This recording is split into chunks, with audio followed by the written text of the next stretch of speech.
Simulan na natin ang balitaan. Narito ang malalaki at makabuluhang balita ngayong araw.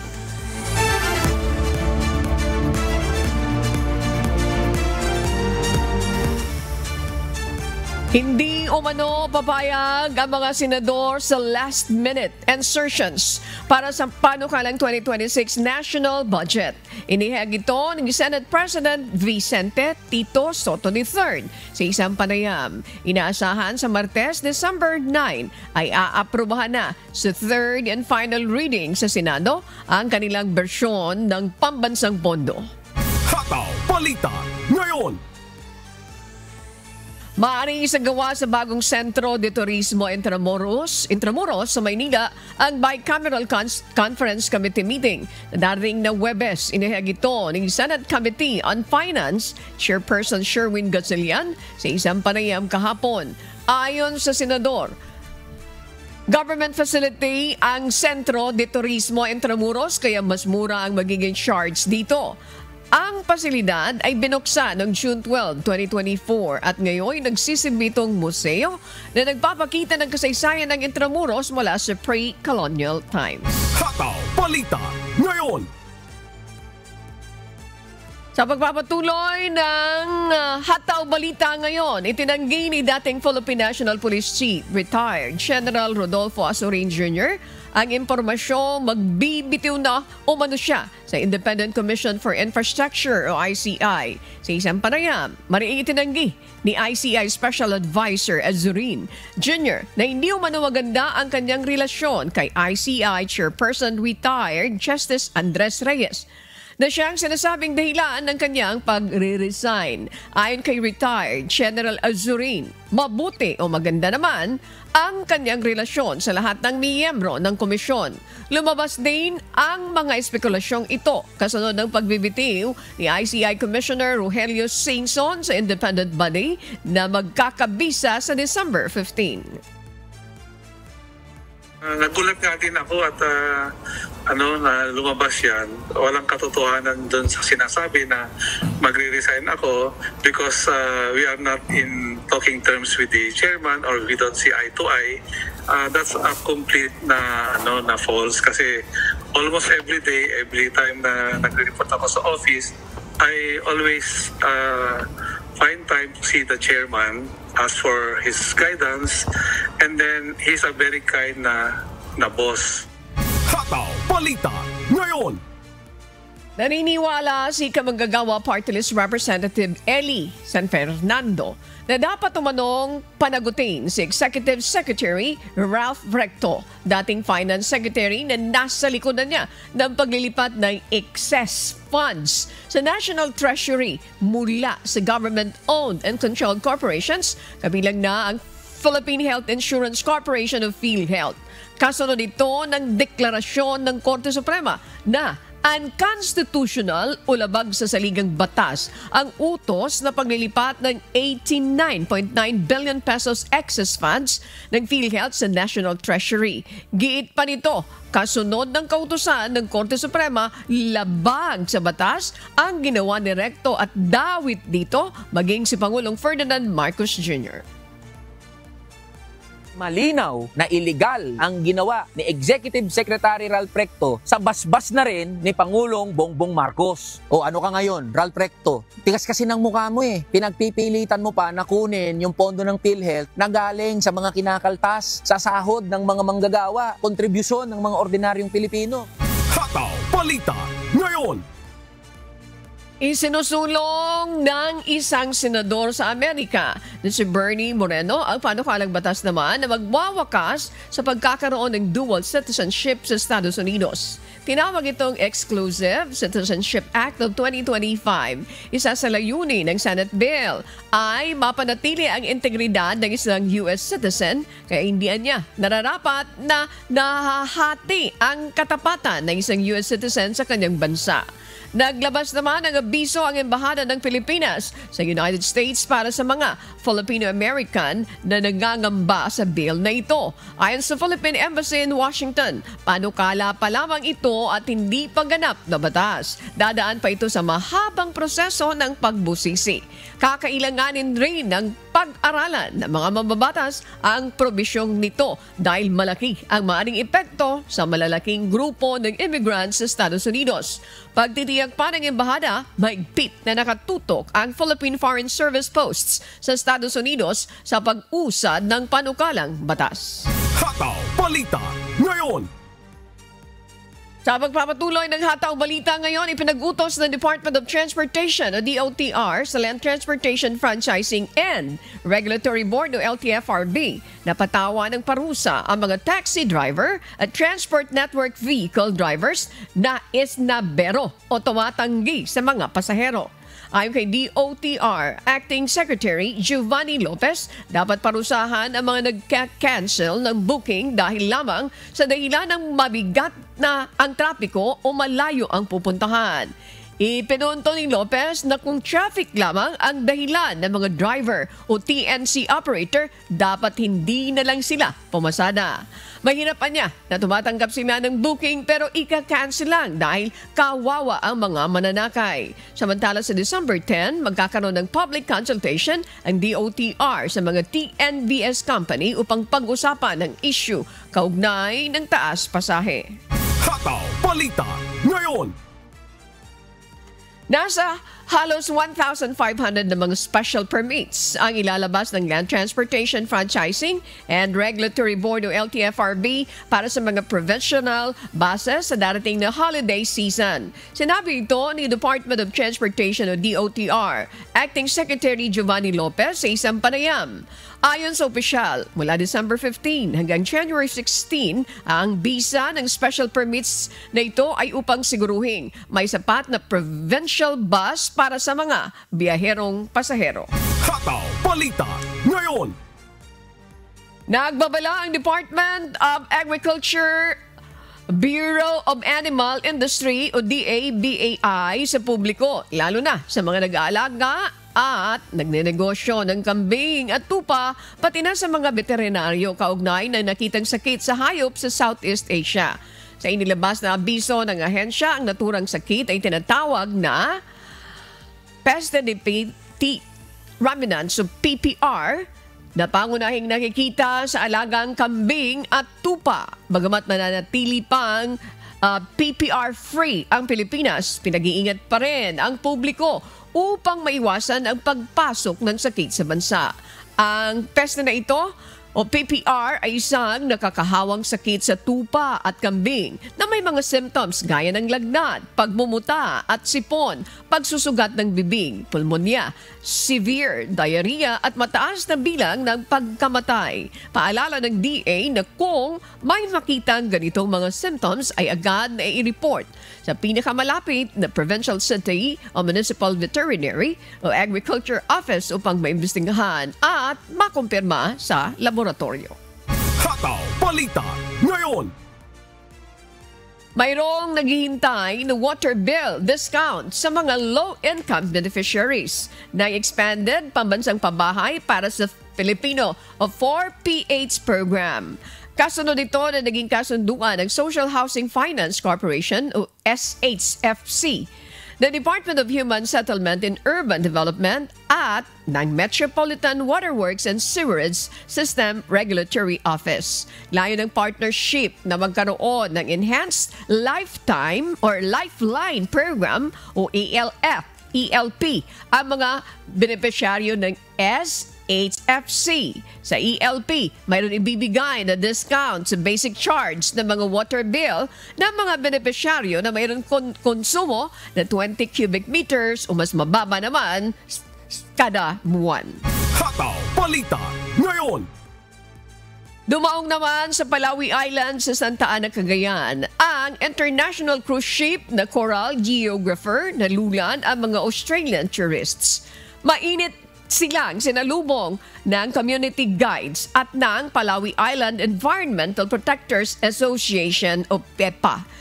Ipinasyal ang mga bisita sa mga atraksyon ng Palawi at ipinakita ang mga aktibidad para sa pangangalaga ng kalikasan.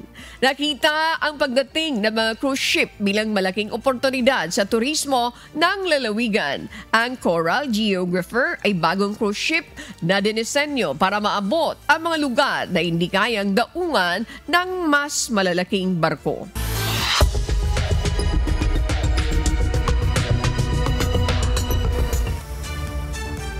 Magandang araw sa iyo, Ani, at sa ating mga kasangbahay. Binubuksan ng US Supreme Court ang mas malawak na pagkakataon na baliktarin ang mga matatag ng president. Kasabay ito ng lumalalim na pagdududa sa mga ruling na hinubog ng mas liberal na panahon. Ito ang umahataw na balita ni Nico Chicano. Tinalakay ng korte ang kasong humahamon sa 1935 President na Humphreys Executor na naglimita sa kapangyarihan ng presidente. Ginagamit ito ngayon para kontrahin ang pagpapatanggal ni President Donald Trump sa isang opisyal ng Federal Trade Commission. Iginiit ng Trump administration na mali ang president at dapat magkaroon ang presidente ng ganap na kontrol sa executive branch. Diringgin din ng korte ang isa pang kaso na nagtatanong kung dapat bang baliktarin ang 2001 president na naglimita sa gastos ng political parties sa campaign ads. Sa hiwalay na petisyon, hiniling ng mga Republican sa Louisiana na ibasura ang 1986 president na nagtalaga ng mga panuntunan sa paggawa ng electoral maps. Sa nakaraang ilang taon, maraming malalaking president ang binasura ng 6-3 conservative majority kabilang ang Roe versus Wade noong 2022. Ang affirmative action rulings noong 2023 at ang Chevron deference noong nakaraang taon. Ayon sa mga propesor, humihina ang stare decisis dahil mas nakatuon na ang mga conservative justices sa pagtutuwid ng anilay mali o mahinang pag-iisip sa mga dating desisyon. Idinagdag ng mga eksperto na madalas baliktarin ng korte ang mga president sa malalaking kaso at kadalasan ay nangyayari ito sa 6-3 ideological split. Pinaniniwalaan ng ilan na resulta ito ng originalism, ang pilosopiya nagsasabing dapat basahin ang konstitusyon ayon sa orihinal na kahulugan nito. Iginiit ng ilang analyst na nagbibigay ang term na ito ng pagkakataon sa korte na baguhin ang mga lumang president na matagal nang hindi angkop sa bagong legal landscape. Nico Chicano, humahataw sa balita. Ngayon,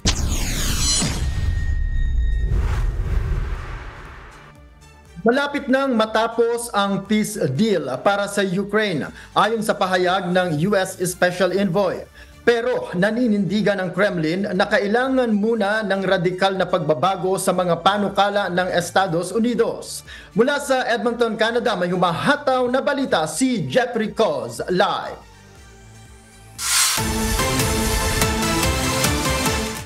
Yes, Jeffrey. Para kay outgoing US Special Envoy for Ukraine Kit Kellogg, tapos na ang kasunduan para matuldukan na ang labanan ng Ukraine at Russia.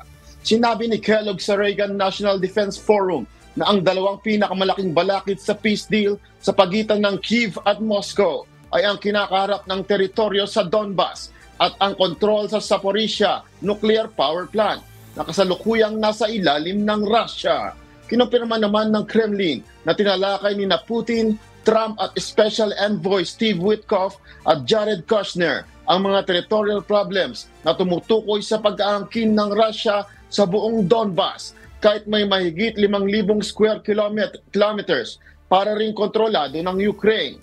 Nanindigin ang Russia na kinakailangang baguhin ng ilang probisyon sa kasunduan bago nila ito tanggapin. Binalaan ni President Volodymyr Zelensky na ilegal ang pagpasa ng Donetsk ng walang referendum at magbibigay ito ng estratehikong bentahe sa Russia para sa mas malalim na operasyon sa hinaharap. Ikinagulat naman ng Ukraine at mga European allies ang pagkakaroon ng leaks sa US peace proposal na umano'y nagbibigay ng malaking konsiderasyon sa mga hiling ng Moscow tungkol sa NATO at sa pagkilala sa kontrol ng Russia sa mahigit 19% ng Ukraine. Inilarawan ni Kellogg ang digmaan na horrific dahil sa higit 2 milyong casualties mula sa pinagsamang bilang mula sa Ukraine at Russia magmula nang sumiklab ang malawakang pag-atake noong 2022. Balik sa iyo, Noel. Yes, Jeffrey, ano ba ang punto ng bawat panig sa dalawang critical na isyung ito at gaano nakalapit yung peace deal ayon sa mga opisyal? Noel, ayon sa mga opisyal, naniniwala ang US na nakapagresolba ang Donbas at Zaporizhzhia at na maayos na ang natitirang mga detalye ng deal at iginiit ng Kremlin na hindi ito papayag hanggang hindi binabago ng US ang malaking bahagi ng proposal na nakapaloob sa kanilang draft framework. Noel. Alright, maraming salamat sa update, Jeffrey Coz mula sa Edmonton, Canada. Hataw Balita ngayon.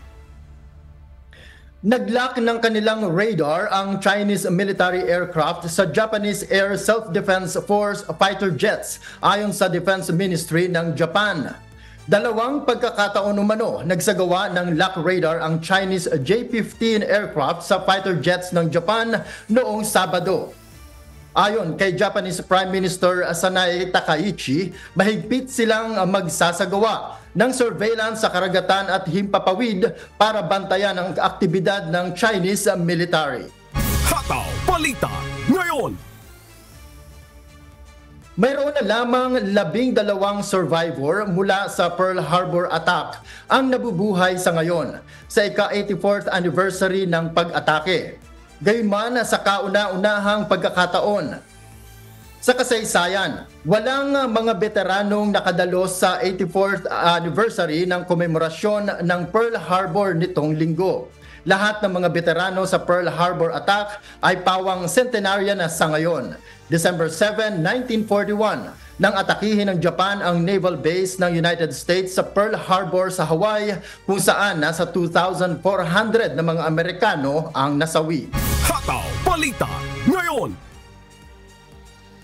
At yan po ang mga balita mula sa iba't ibang panig ng mundo. Mula rito sa Alberta, Canada, ako po si Noel Poliarco. Magandang araw.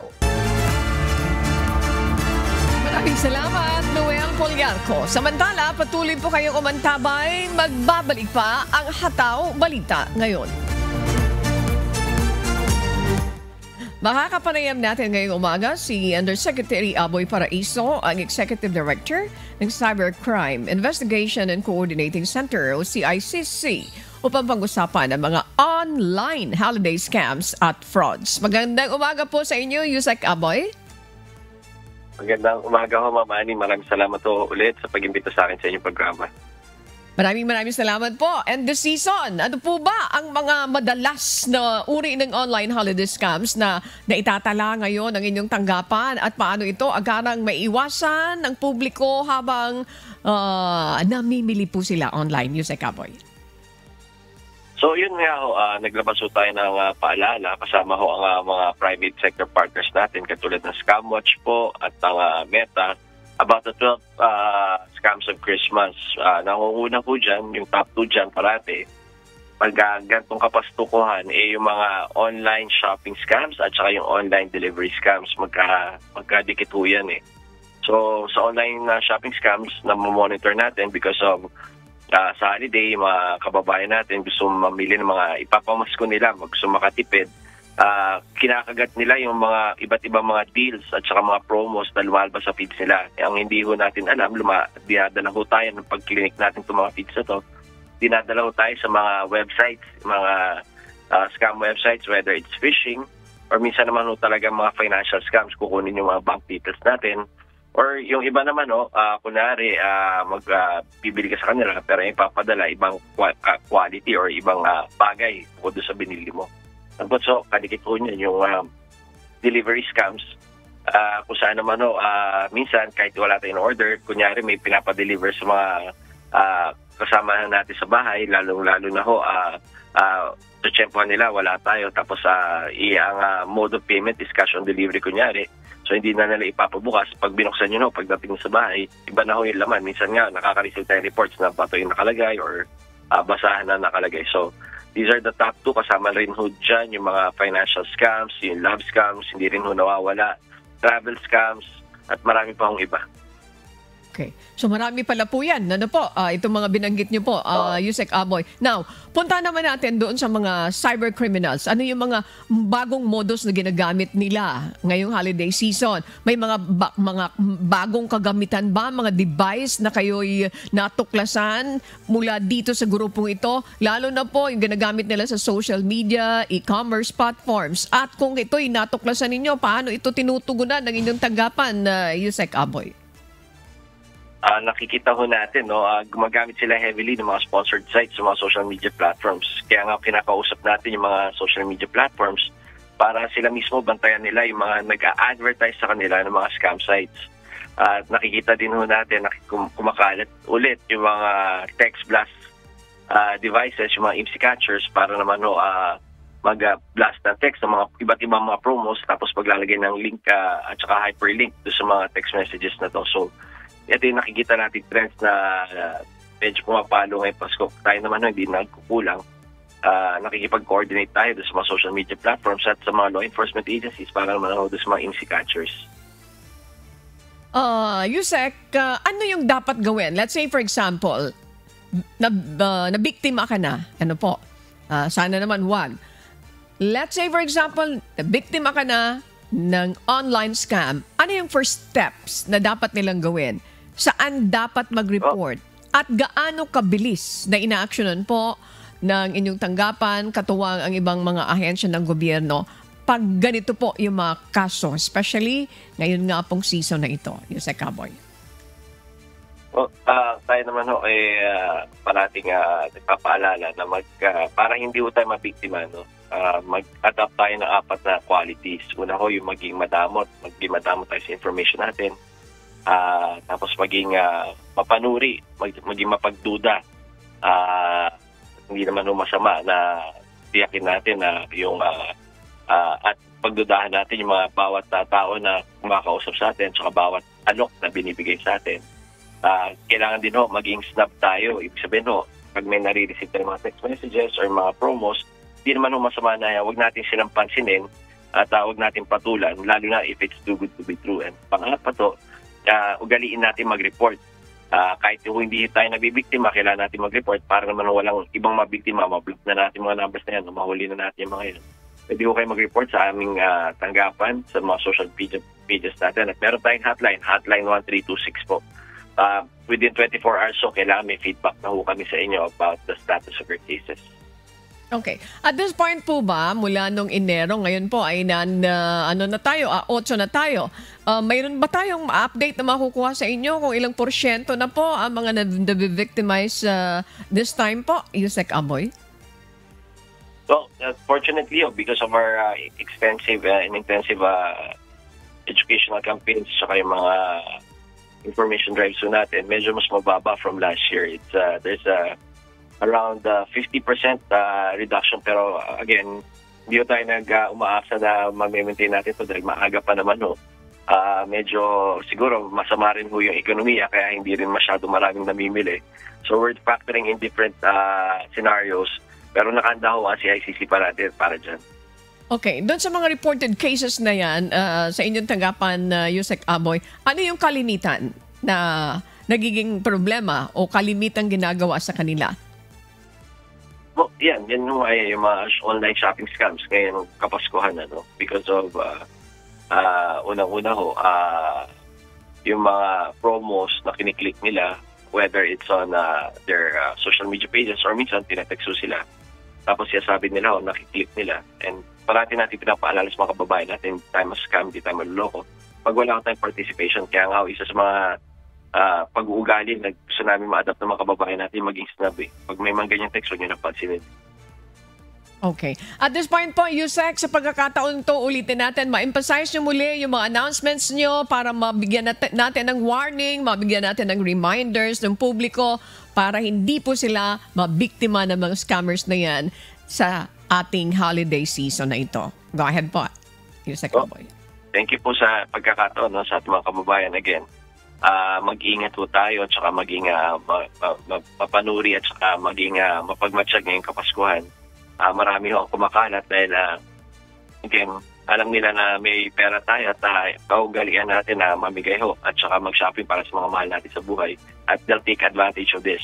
Kung sakasakali mong mabiktima kayo or kung hindi man mo kayo mabiktima at tinangkalang mo kayo biktima, wag mo kayo mag-autobili na tumawag sa CICC sa hotline 1326 para naman ho maiwasan natin na makapambiktima pa itong mga to sa iba natin mga kababayan.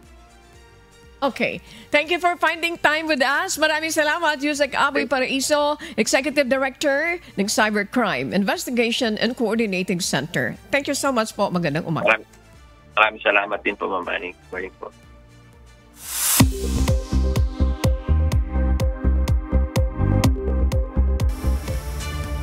Alamin naman natin na magiging lagayan ng panahon sa iba't ibang bahagi ng bansa ngayong araw ng Lunes, December 8, 2025. Panoorin natin ang update mula sa Philippine Weather Bureau, Pag-asa.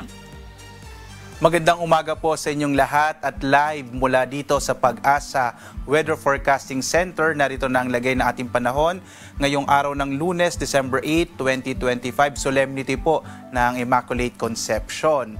At ngayon nga sa ating latest satellite images makikita po natin itong low pressure area, ito yung bagyong Wilma. Kahapon ay humina at naging isang low pressure area na lamang ang bagyong Wilma. At base sa datos natin, ito pong orange, ibig sabihin medium chance na lamang or medium po yung posibilidad na ito ay maging bagyo. Kung magiging bagyo ito in the next 24 to 48 hours. Pero base po sa mga datos natin, mas malaki yung posibilidad na tuluyan pong malulusaw na itong low pressure area na ito. So patuloy po natin itong i-monitor. Samantala, patuloy pa rin ang pag-iral ng shear line at ng northeast monsoon. At ito magdadala ng mga pag-ulan sa malaking bahagi ng Luzon, lalong-lalo na dito sa may eastern section ng northern northern, central hanggang southern Luzon. Samantala po, itong low pressure area natin na huling namatan dito sa may katubigan malapit sa may bahagi ng Kulasi sa Antique, inaasahan natin magdadala ng mga pag-ulan sa Mimaropa at sa Western Visayas. Mapapansin naman natin, malaking bahagi ng Visayas at Mindanao walang masyadong kaulapan, kaya maaasahan natin or inaasahan natin na maaliwalas sa magiging panahon ngayon sa malaking bahagi ng Visayas at Mindanao, maliban na lamang sa mga localized thunderstorms. Maliban nga sa monitor nating low pressure area, wala na tayong namamatang anumang iba pang mga low pressure area o bagyo sa labas ng Philippine Area of Responsibility. At ngayong araw nga dito sa Luzon, inaasahan po natin ang mga pag-ulan sa malaking bahagi ng silangang bahagi ng Luzon mula po sa Cagayan Valley Region kasama yung Aurora, Quezon, gayon din itong Bicol Region at yung area ng Mindoro. Ito po ay dulot ng epekto ng shear line, gayon din itong low pressure area na ating minomonitor. Samantala, ang northeast monsoon o amihan ay magdadala rin ng mga pag-ulan sa malaking bahagi naman ng Central Luzon, kasama yung nalalabing bahagi ng Calabarzon, maging ang Metro Manila at Batanes. Sa malaking bahagi ng Luzon ngayon, mag-ingat pa rin sa mga posibilidad ng mga biglaang pagbaha, mga flash floods at pagguho ng lupa or landslide dulot nga ng mga pag-ulan na nararanasan natin dulot ng shear line, ng northeast monsoon at ng low pressure area. Ang malaking bahagi naman ng Ilocos Region ngayong araw ay makararanas ng mas maliwalas na panahon maliban sa mga puluplong maihinang pag-ulan dulot ng hanging amihan. Agwat ang temperatura sa lawag, nasa 21 to 30 degrees Celsius. Sa Baguio naman, 13 to 24 degrees Celsius. Sa Kamaynilaan, nasa 24 to 29 degrees Celsius. Sa Tagaytay, 21 to 28 degrees Celsius. Sa Tuguegarao, nasa 22 to 26 degrees Celsius. Habang sa Legazpi, nasa 24 to 28 degrees Celsius. Base sa mga datos natin, magpapatuloy yung epekto ng hanging amihan ngayong linggo. Kaya asahan natin sa malaking bahagi ng Luzon, lalong-lalo na sa Northern and Central Luzon, kasama yung Metro Manila, mas malamig na panahon yung mararanasan natin sa linggong ito. Samantala, dito naman sa Palawan, inaasahan natin ang malaking posibilidad ng mga pag-ulan. Dulot yan ng low pressure area na nandito nga sa may bahagi ng Western Visayas. Agwat ang temperatura sa Calayan Islands, 24 to 29 degrees Celsius. Sa Puerto Princesa, 25 to 32 degrees Celsius. Samantala naman, asahan natin ang mga pag-ulan sa Western Visayas dulot ng low pressure area, habang ang malaking bahagi ng Kabisayaan makararanas naman ng mga localized thunderstorms. Agwat ang temperatura sa Iloilo nasa 25 to 28 degrees Celsius. Sa Cebu naman, 25 to 30 degrees Celsius. Habang sa Tacloban, 25 to 31 degrees Celsius. Malaking bahagi rin ng Mindanao ay makararanas ngayon ng mas maaliwalas sa panahon, bagamat posible pa rin yung mga localized thunderstorms, kadalasan sa hapon hanggang sa gabi. Agwat ang temperatura sa Zamboanga, 24 to 33 degrees Celsius. Sa Cagayan de Oro naman, 24 to 30 degrees Celsius, habang sa Davao, 25 to 32 degrees Celsius.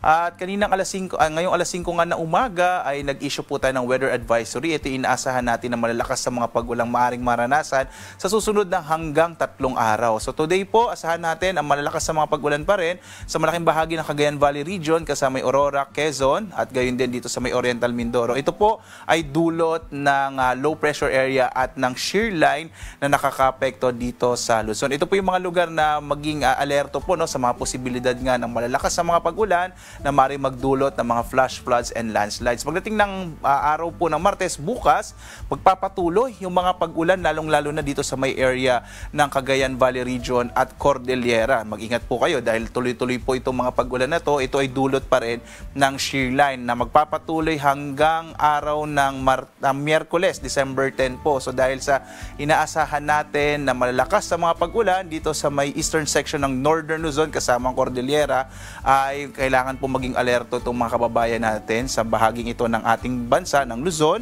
lalo't posible nga yung mga landslides and flash floods.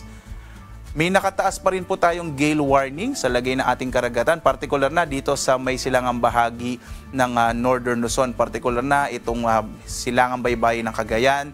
Ito po yung mga lugar ng Santa Ana, Gonzaga, Lalo, Gataran, Bagao, Peña Blanca, kasama yung Babuyan Islands, itong Babuyan Island at Camiguin Island. Inaasahan natin na magiging maalon yung karagatan, kaya delikado pa rin maglayag yung mga maliit sa sasakyan pandagat at mga bangka sa mga baybayin po ng Cagayan. Sa iba pang bahagi ng Luzon, inaasahan natin yung katamtaman hanggang sa maalong lagay ng ating karagatan, habang sa nalalabing bahagi ng ating bansa, Banayad hanggang sa katamtaman yung inaasahan natin na magiging kondisyon ng ating karagatan.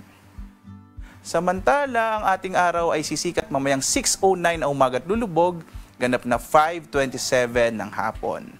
At muli po, sundan tayo sa iba't ibang mga social media platforms, sa X, sa Facebook at YouTube, at sa dalawang websites ng Pag-asa. Una po yung pag-asa.doc.gov.ph at dito sa panahon.gov.ph, kung saan makikita nyo real-time at nakamapa sa ating bansa ang mga ini-issue natin ng mga weather information po, particular na mga rainfall advisories, kasama yung thunderstorm advisories, heavy rainfall warning at flood advisories sa buong bansa. Real-time po yan, kaya bumisita po kayo sa panahon.gov.ph.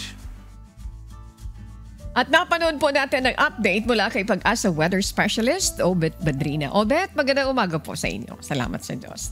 Tandaan, sa bawat araw na ating nasisilayan, tayo'y magpasalamat sa Diyos na may lalang.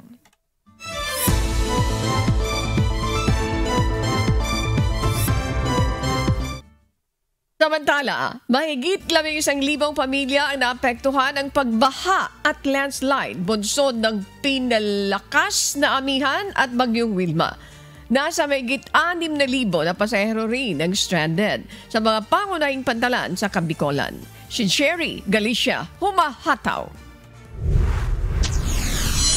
Sa tala ng OCD Bicol, apektado ang 43 barangay sa 5 lalawigan, Albay, Camarines Sur, Sorsogon, Catanduanes at Masbate.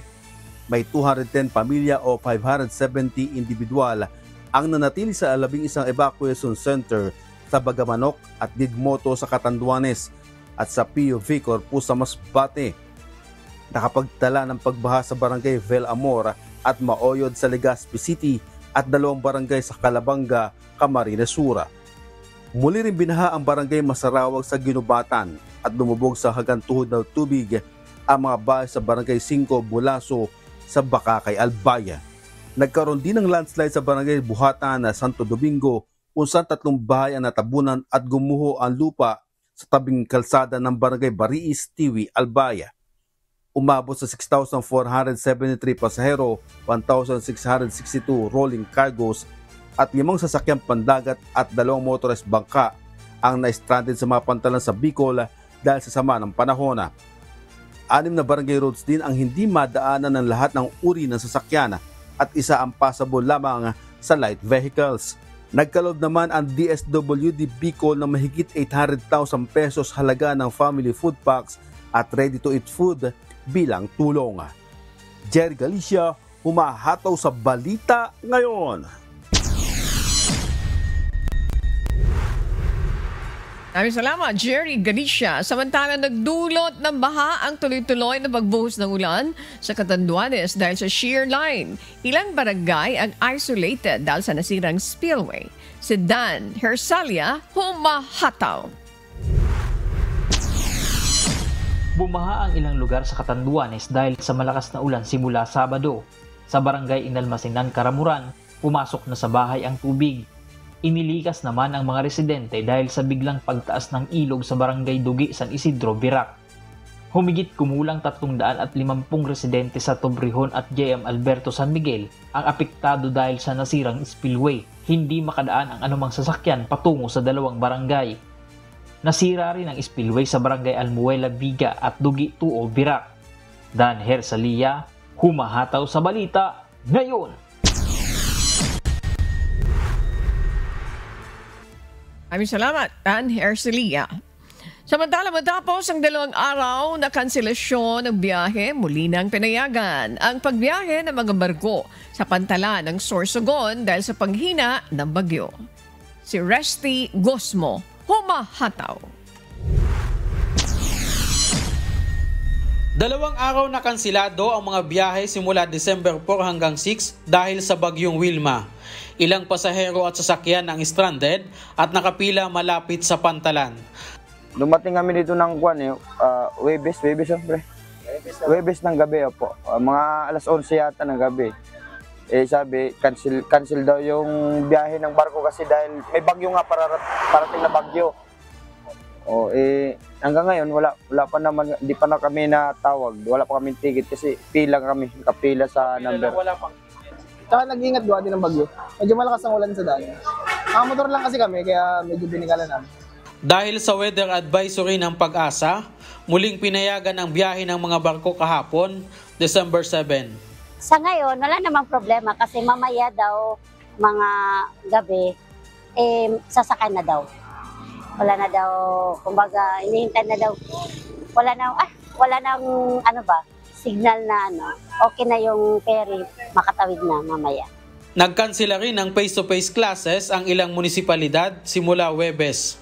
Sa ngayon, ibinaba na sa yellow warning ang Sorsogon, bagamat patuloy pa rin ang pag-ulan at inaasahang hihina na ang epekto ng bagyo sa mga susunod na araw. Resty Gosmo, humahataw sa balita ngayon. Maraming salamat, Reste Gusmo. Maraming salamat po at magandang umaga, mga kasambahay. Ito, may mga shoutout tayo ngayong umaga sa lahat ng ating mga kababayan na nakikinig at nanonood. At syempre, unahin natin, may mga nanonood tayo sa iba't ibang panig ng mundo. Nandiyan dyan sa Taiwan, sa Japan, dito sa Asian country. Thank you very much po. Hindi mo namin mabanggit ang inyong mga pangalan. Maraming salamat po. Thank you so much for always watching Hataw Balita Ngayon. And of course, isang Ma'am Dolor. Thank you very much for always watching UNTV, Hataw Balita. Maraming salamat yung mga senior citizens na nanonood. Thank you so much. Dito naman sa ating mga kasama, dito po sa UNTV, of course, nariyan si Rodrigo. Thank you very much, Rodrigo. Marvin, si Jen, si Apple, si Justine. Maraming salamat po. At syempre, si Lowell, mula naman dyan sa TOC. Si JP, si Conrad, si Sam. Maraming salamat. Of course, si George Bardalosa. Magandang umaga po sa inyo. Dito po sa amin, sa Radyo La Verdad 1350. Aljan Lozano, maraming salamat sa inyo, Aljan. Kasama natin dito sa lahat ng panahon. Of course, Attorney Ruth Soriano, ang ating Vice President. Attorney, thank you so much. Maraming salamat sa inyo pong lahat. Yung mga BP natin, thank you. And shout out po, yung mga binabati lagi ni Amigo Sherwin. Thank you very much. Of course, si Josa Ibanez, maraming salamat. Josa, kasama si Adet, thank you. Digital, ayan, Ati Flor, Abby, thank you so much sa inyo pong lahat. Of course, sa production, maraming salamat. Kila Grace, kila Victor, yan, Kosari, sila Mon Hokson, Ayan, thank you very much po sa inyo. Ano pa? Diyan sa traffic. Thank you very much po. Maraming salamat. O sige, shout out na po sa ating mga taga-subaybay sa buong Pilipinas at sa iba't ibang panig ng mundo. Shout out din po sa mga tagapakinig ng Hataw Balita ngayon sa Radyo La Verdad 1350. Mami Beth Rason, magandang umaga po sa inyo, kay Brad Daddy, and of course sa mami ni Attorney Ruth. Thank you very much. Ayan. Kay Ate Arlene, good morning po sa inyo. Mga kasambahay, yan, sa Lanoy family from Abby, thank you very much po sa inyong panonood. Ayan. Mga kasambahay, ayan. Kung may mga storya po kayong nais balikan sa Hataw Balita ngayon, pwede niyo po itong muling mapanood sa aming official social media account. Magtungo lamang po sa UNTV News and Rescue YouTube channel at i-click ang subscribe button. Gayon din po sa aming Facebook at TikTok accounts. Mapapanood nyo rin dito ang iba pang news programs ng UNTV, pati na po ang iba pang video na nag-isang public service channel. Yan, Bernie, thank you. Kaya tara na, subscribe, like, and share. At sa amin naman pong ibabahaging mga salita ng Diyos na ating sandigan. Mula po sa 2 Korinto 6:2. Sapagkat sinasabi niya, sa panahong ukol, kita'y pinakinggan. At sa araw ng pagliligtas, kita'y sinaklolohan. Narito ngayon ang panahon, ukol. Narito ngayon ang araw ng kaligtasan.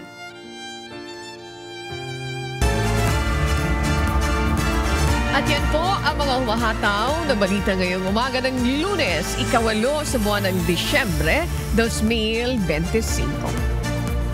Tangalan ng lahat ng bumubuo ng UNTV News and Rescue, UNTV Radyo La Verdad 1350 at ng ating mga correspondent mula sa Pilipinas at sa iba't ibang panig ng mundo. Miss Jackie Aquino, thank you so much watching Hataw Balita. At sa ngalan po ni amigo Sherwin Colubong, ako po si Annie Rentoy at dito sa UNTV at UNTV Radyo La Verdad 1350, Diyos ang aming sandigan, serbisyo publiko ang aming pinahalagahan. Susunod na po ang Good Morning, Kuya. Maraming salamat. Salamat sa Diyos at magandang umaga.